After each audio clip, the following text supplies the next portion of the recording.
MS Gill infotainment में स्वागत है आप सभी मित्रों का। आप सबको आज श्री गुरु नानक देव जी की चौथी उदासी मक्का की यात्रा सुनाएंगे।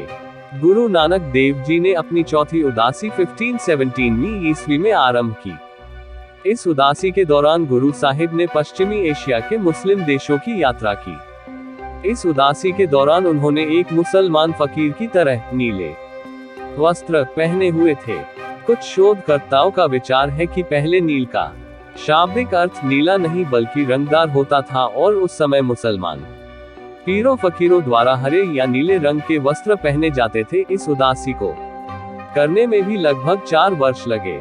इस उदासी के दौरान गुरु साहिब सबसे पहले सूफी फकीरों के प्रसिद्ध केंद्र मुल्तान पहुंचे। उसके पश्चात आप हजरत मोहम्मद साहिब के जन्म स्थान मक्का पहुंचे, जहां काजी रुकनुद्दीन को इस बात का एहसास करवाया कि अल्लाह केवल किसी एक दिशा में नहीं है अपितु सर्वव्यापक है। पूरा रात होते ही गुरु साहिब काबे की ओर पांव करके लेट गए। मुसलमान काबे को ईश्वर का घर समझते हैं और इसकी ओर पैर करने को इसका घोर अपमान समझते हैं।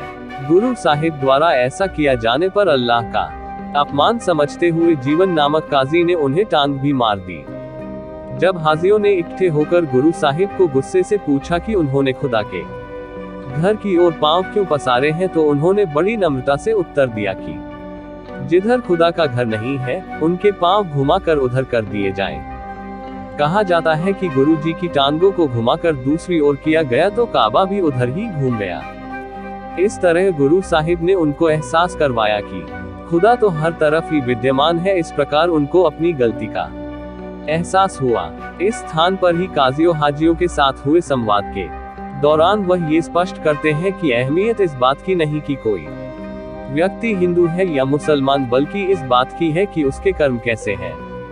इस घटना का वर्णन भाई गुरदास जी अपनी पहली वार की 33वीं पौड़ी में इस प्रकार करते हैं।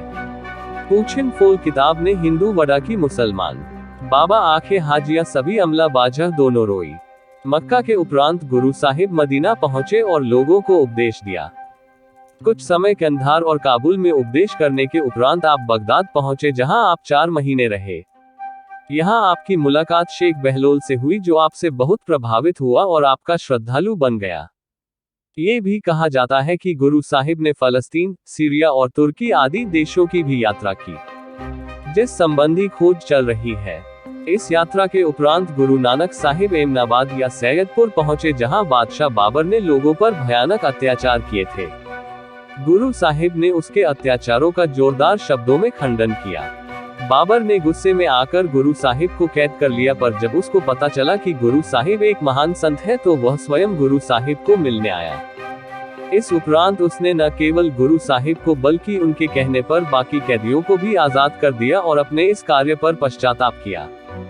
गुरु साहिब की इन यात्राओं का उद्देश्य शुद्ध धार्मिक था, जहां वह आम लोगों से मिलकर उनके अंधविश्वासों को दूर करना चाहते थे।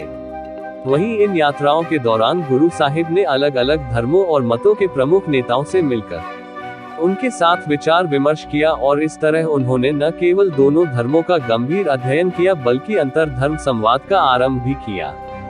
वह साधारण लोगों के संपर्क में रहे और उनको अपने मिशन के साथ जोड़ा। प्रत्येक स्थान पर ही बहुत से लोग उनके अनुयायी बने और उनकी शिक्षाओं पर अमल करने लगे।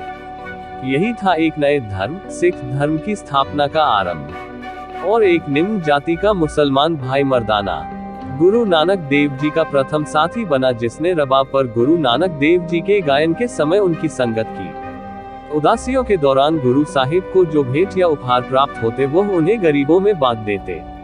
ऐसी ही रोचक साखियां सुनने के लिए बने रहे हमारे साथ। वाहे गुरु जी दा खालसा, श्री वाहे गुरु जी दी फतेह।